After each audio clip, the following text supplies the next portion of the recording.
그리스도 안에서 사랑하는 성도 여러분, 지난 시간에는 그리스도인의 윤리와 도덕에 있어서 양심은 어떤 위치를 점하고 있는가, 그 양심을 이야기하기 위해서는 또한 자연법에 대한 이해가 있어야 된다 하는 얘기를 드리고, 더 이어서 또한 자연법을 논하기 위해서는 인간 이성에 대한 그리스도교회의 입장이 확립되어야 한다라고까지 말씀드렸습니다.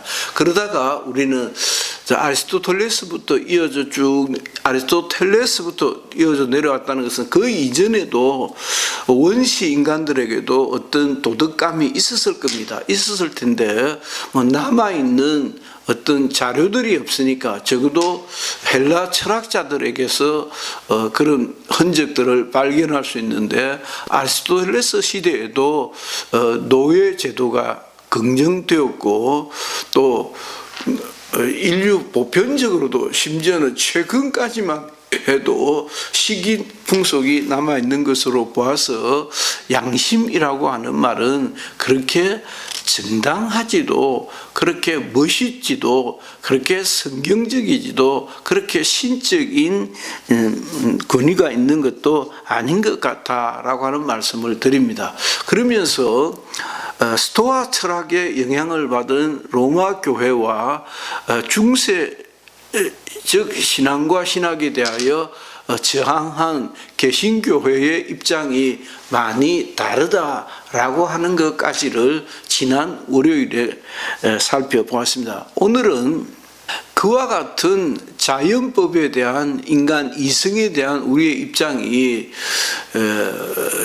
그 종교개혁 이후에 급격히 바뀌게 되어졌다는 것을 또 정확하게 짚어주고 입장을 강화시켜 주었으면 하는 생각입니다. 왜냐하면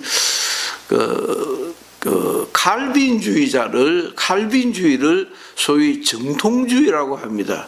트레디셔널리즘, 기독교 정통주의란 16세기, 17세기를 거쳐 내려오는 종교 개혁자들의 신앙과 신학을 지지하는 것입니다. 그와 같은 정통주의가 흔들리기 시작하는데, 그것이 신정통주의에서 그와 같은 정통주의가 18세기 프랑스 혁명, 또 영국의 산업혁명, 미국의 독립전쟁 등을 거치면서 계몽주의에 대하여 굉장히 계몽주의의 도전을 받습니다. 그래서 정통적 신앙을 유지하고 사회 질서를 유지했던 것이 계몽주의란 인간의 내면에 어떤 빛이 있다라고 하는, 진리를 찾아가는 inner light라고 그러는데, 진리를 찾아가는 빛이 가능하다고 보는 것이 소위 인라이트먼트, 계몽주의입니다. 그 계몽주의가 치명적인 상처를 받는 것이 1, 2차 세계대전입니다. 말하자면 19세기 말 20세기 초에 접어들면서 인류는 인간에 의한 초대량 학살이 자행되어집니다. 그것이 1, 2차 세계대전입니다. 그것은 지금도 러시아의 우크라이나 침공으로 인해서, 저는 오늘 아침에도 그런 뉴스를 접했습니다마는, 우크라이나의 어떤 지역에서 시체가 609, 909 발견되어졌다. 그럴 수는 없는 것이지요. 적어도 이와 같은 21세기에 그런 비문명적 사건들이 있었어야 되겠습니까? 그래서 러시아가 자기들 나름대로의 어떤 푸틴의 정치적 판단에 의해서 전쟁을 일으켰지만은, 그 전쟁이 벽에 부딪힌 것은, 우리 한반도만 해도 소위 윌슨의 민족 자결주의에 의해서 우리가 독립운동을 했고, 그 독립운동이 유엔의 지지를 받았고 그랬던 것입니다. 그리고 우크라이나가 소련 연방으로부터 독립해 나오면서, 우크라이나는 굉장히 큰 나라입니다. 인구가 적어도 한 5천만 정도고 땅도 굉장히 넓은 나라입니다.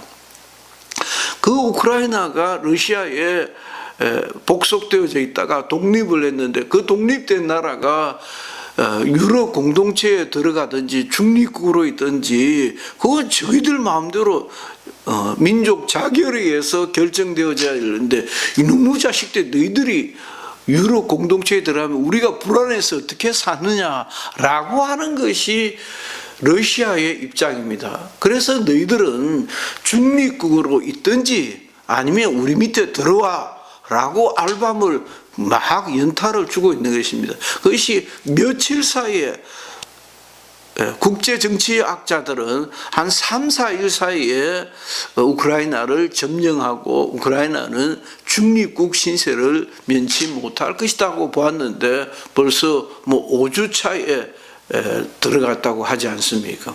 그리고 실제적으로는 러시아의 패망으로 끝날 것이다 라고 보는 견해도 많이 있습니다. 이와 같이 결정적으로 인간에 의한 대량 학살을 보면서 인간 이성은 왕창 무너집니다.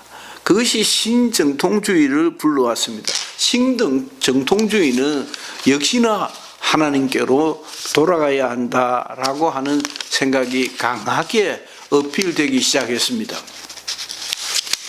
그래서 학문적으로 신학이라는 학문적으로 좀 미숙한 학생들이 볼 때는 신정통주의가 굉장히 은혜롭고 신앙으로 살려고 하는 몸짓이다라고 보기가 쉽습니다.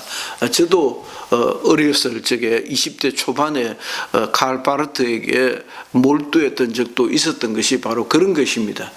아무튼 신정통주의 네오오르스독시즘 신정통주의는 신앙을 그러니까 인간 이성이 무너지고 전쟁을 일으키고 인간에 의한 대량 학살을 보니까 야 이거 말종이다 라고 인간에 대한 낙관주의가 무너지고 신앙이 돋보이는 우선하는 그런 것으로 바뀌어지기 시작했습니다. 그것이 그러나 이미 벌써 인간 사회는 현대 문명 사회에서는 신앙이라고 하는 그 정통주의를 그대로 답습하기에는 너무도 인간이 자율화되어지고 자유로운 존재가 되고 주변 환경은 신을 의지하지 않고도 얼마든지 느끈하게 넉넉하게 살아갈 수 있을 것 같은 그런 환경으로 바뀌어졌더라는 것입니다. 그래서 더더욱 믿음이라고 하는 자리가 있을 수 있는 것이 점점 좁아져 갔습니다. 그래서 개신교는 인간 이성에 대하여 상당히 부정적이다. 그 부정적인 것이 1, 2차 세계대전을 경험하면서 그러나 또 문명이 발전하면 할수록 좀 더 행복해지고 넉넉해지고 이래야 되는데 그럼에도 불구하고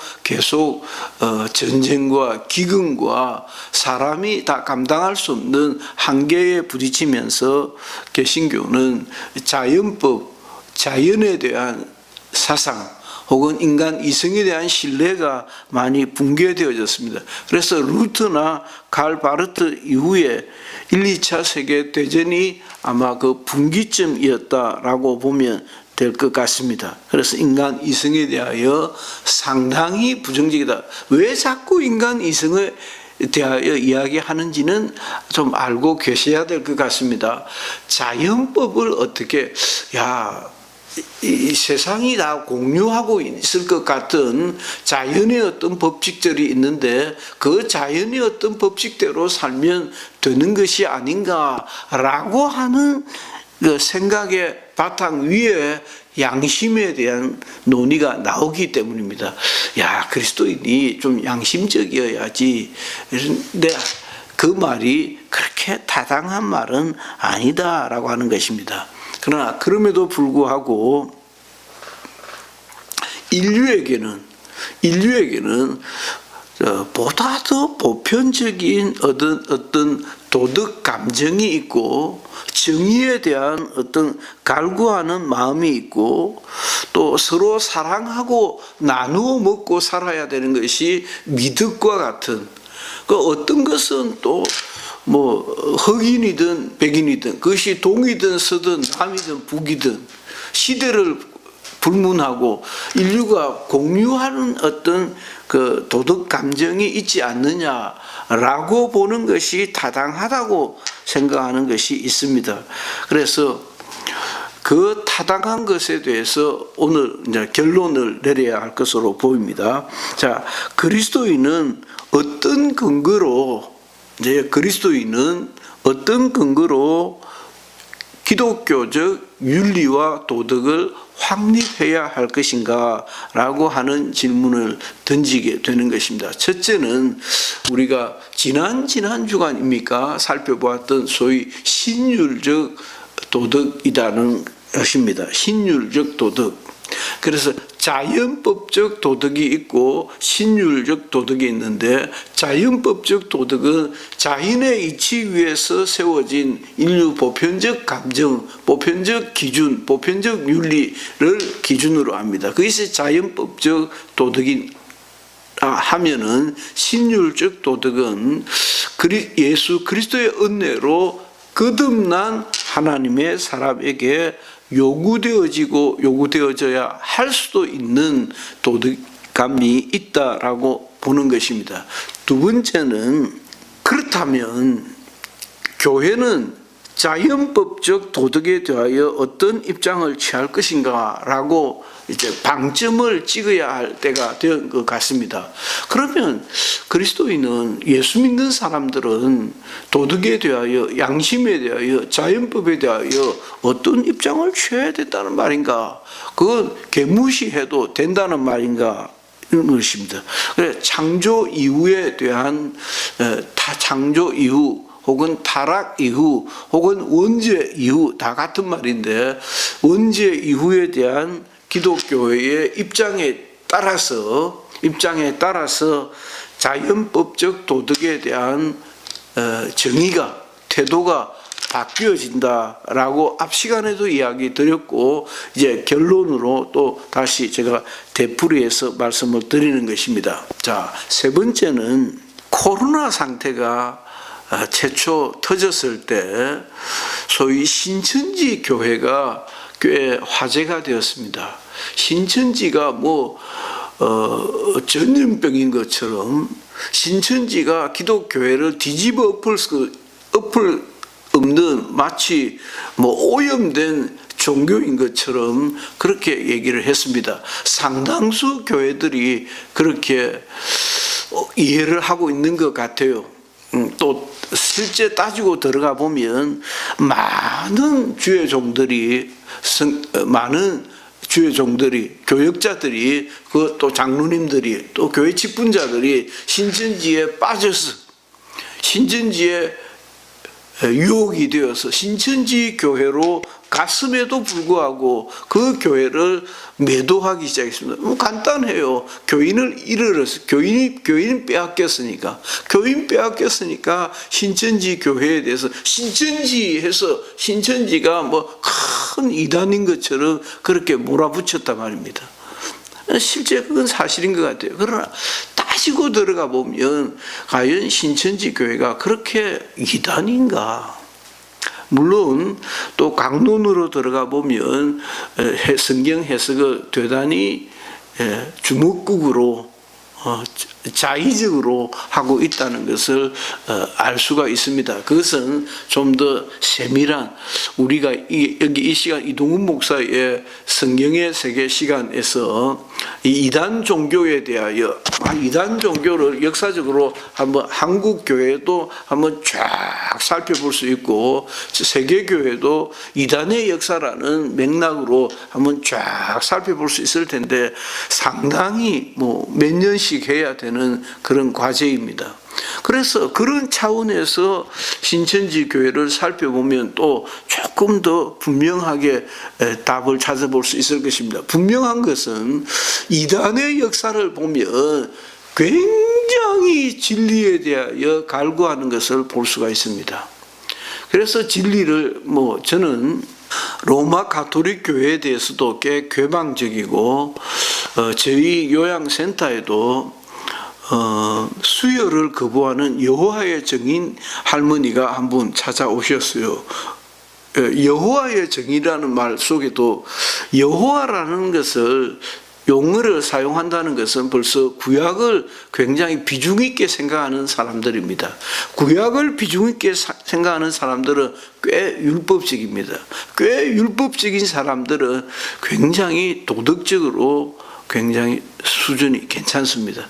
성도들이 그들도 성도라 하는지 안 하는지 모르겠습니다만은 꽤 사람들이 좀 양순하고 신앙생활 잘 하려고 하는 것 같다라고 하는 것을 발견할 수 있어요.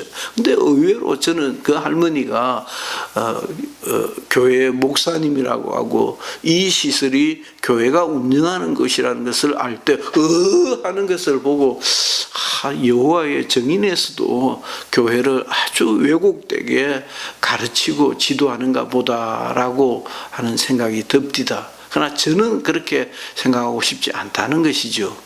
그래서 신앙생활을 잘하려고 하는 여러 다른 모습들이지 않는가라고 생각이 들고, 그러는 가운데 제가 신천지를 얘기하는 것은 신천지도 꽤 영적입니다. 영적인 것처럼 보입니다. 영적인 해석을 많이 합니다. 그 영적인 해석에 매료되어서 신천지 교도로 넘어가 버리는 것이죠.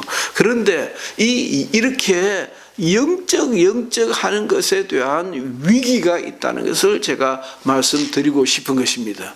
영적 하는 것이 무슨 큰 벼슬이라도 되는 것처럼 이 영적이라고 하는 영적으로 살고 영적인 어떤 영적 두 마디도 못해서 영적 계속 영적으로 한다고 영적인 사람이 되는 것은 아니다 하는 것입니다.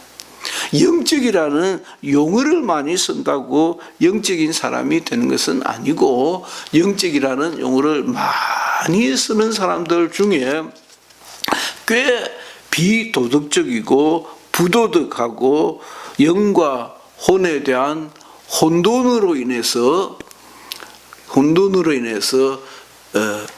참 성도들을 미혹해 하는 경우를 많이 볼 수가 있습니다. 이게 무슨 말인가 하니까, 영적이라는 것은 용어의 문제가 아니라는 것입니다. 영적인 것은 내가 예수 그리스도의 은혜로 거듭나서 하나님의 사람이 되었습니다. 사실은요, 굉장히 우리가 흔히 저 사람 너무 율법적이야, 그 율법적이라고 하는 말에는 굉장히 성경적이다는 말이 그 의미가 좀 함의되어져 있을 수 있다고 생각합니다. 그러니까 영적이라는 말 속에는 율법적이라는 말하고는 아주 다른 뜻인데, 율법적이라는 말 속에는 성경대로 살려고 하는 모습이 많이 들어가 있다는 것입니다. 그래서 성경대로 살려고 하는 것은 문자에 굉장히 집착합니다. 그러나 영적이라는 말 속은 그와 정반대로 지 마음대로 생각하는 거예요. 지 마음대로. 오히려 하나님의 말씀을 폐하여 버린 것과 같은 그런 모습들을 우리가 많이 발견할 수 있습니다. 따라서 다음으로 넘어갑니다. 참 그리스도인은 거듭난 하나님의 사람이어야 한다. 거듭난 이성에 대한 입장이 나와야 한다. 그 거듭남이라는 것은 새로남, 위로남, 성령으로남, 하나님의 영광을 위하여 살아야 한다라고 하는 과제를 가집니다. 따라서 양심에 대하여, 자연법에 대하여, 인간 이성에 대하여 논할 때조차도 거듭난 그리스도인의 모습이야 한다라고 할 때 그것을 신율적 도덕이라고 부르고 싶은 것입니다. 그래서 우리가 좀 더 양심적이어야 하지 않느냐라고 하는 말 속에는 자연법에 대한 상당한 긍정이 있다. 자연법에 대한 상당한 긍정이 있다는 말은 적어도 인간 이성이 원죄 이후에도 그 잔존 능력이 상당 부분 남아있다고 보지 않느냐는 것입니다. 그러나 제가 말씀드리고자 하는 것은 몇 가지 경계해야 될 것이 있는데, 자연법이라는 것을 조금 어렵습니다. 자연법이라는 것을 자연과 초자연으로 보지 않고, 그래서 그런 의미라면 우리는 초자연적이죠. 초자연적이니까 자연에 대해서 경계한다, 그렇게 보지 말고 우리가 자연법적으로 혹은 자연에 대해서 우리가 어떤 입장을 취해야 할 것이냐 하는 것을 좀 더 그 자연을 합법적 혹은 한목적적 혹은 타당한 그런 문제로 바꾸어 전치해서 생각해 보면, 인간의 도덕감이라고 하는 것이, 양심이라고 하는 것이 인류 보편적으로 남아있는 어떤 그 보편성이 남아있는 것으로 볼 수 있지 않느냐. 그래서 자연과 초자연으로 대비시키지 말고 자연이라는 말을 좀 더 넓게 해석하면, 그런 의미라면 아직도 우리 안에 이 자연법적 기능이 남아 있다고 보는 것이 더 정당하지 않는가. 그래, 자연법에 대한 정의를 하나님의 의 플러스 이성 혹은 사랑, 또 율법 혹은 산상보훈 등과 같이, 알버트 슈바이츠 같은 사람은 산상보훈을 복음 중에 복음이라고, 아주 자유주의자인데, 아주 자유주의자인 그는 산상보훈을 복음 중에 복음이라고 보았습니다. 이와 같이 산상보훈에 혹은 율법 속에 그것을 우리가 자연법이라고 통넓게 본다면은, 그런 계시의 말씀, 그러니까 구약도 계시의 말씀 아닙니까? 산상보훈도 계시의 말씀 아닙니까? 그 계시의 말씀을 좀 더 폭넓게 보면은 그 자연법을 폭넓게 이해할 수도 있다. 자연을 좀 더 폭넓게 이해하면은 그 하나님의 정의라든지 하나님의 사랑이라든지 혹은 율법이라든지 하는 것까지도 자연법 속에서 이해할 수 있지 않는가라고 하는 것입니다. 그래서 기본적으로 자연법을 우리가 어떻게 부인할 수 있겠는가라고 하는 반문으로 대신해 볼 수도 있다라고 생각합니다. 예를 들면 악을 피하고 선을 행하라. 맞는 말이잖아요. 그러니까 맞는 말, 우리가 성경 속에도 굉장히 믿음 없이도 맞는 말이라고 인정할 수 있는 부분들이 많이 있지 않습니까? 그 맞는 말은 이건 뭐 예수 안 믿어도 동의하겠다 싶은 말들이 있지 않습니까? 그 말씀입니다. 그러니까 얼마든지 예수 안 믿어도, 믿어야 다 알 수 있는 것이 아니고 그건 초자연적 계시지요. 그래서 예수 안 믿어도 이해할 수 있는 어떤 법이 자연법으로 남아있다고 보는 것이 더 정당하다. 그래서 그것을 자연법이라고 한다면은 그리스도인의 자연법에 대한 인간 이성에 대한 태도는 신율적 도덕이라는 거듭난 그리스도인은 거듭난 그리스도 안에서 변화된 어떤 시각, 방향, 가치관이 있어야 한다라고 하는 말씀을 충분히 넉넉히 그렇게 들을 수 있지 않는가 하는 생각이 듭니다. 여러분들께도 짐짓 그리스도 안에서 정말 바르게 살아가려고 애쓰면서 하나님의 말씀을 좀 더 깊이 이해할 수 있기를 주의 이름으로 축원합니다. 이동훈 목사의 성경의 세계 시간이었습니다. 감사합니다.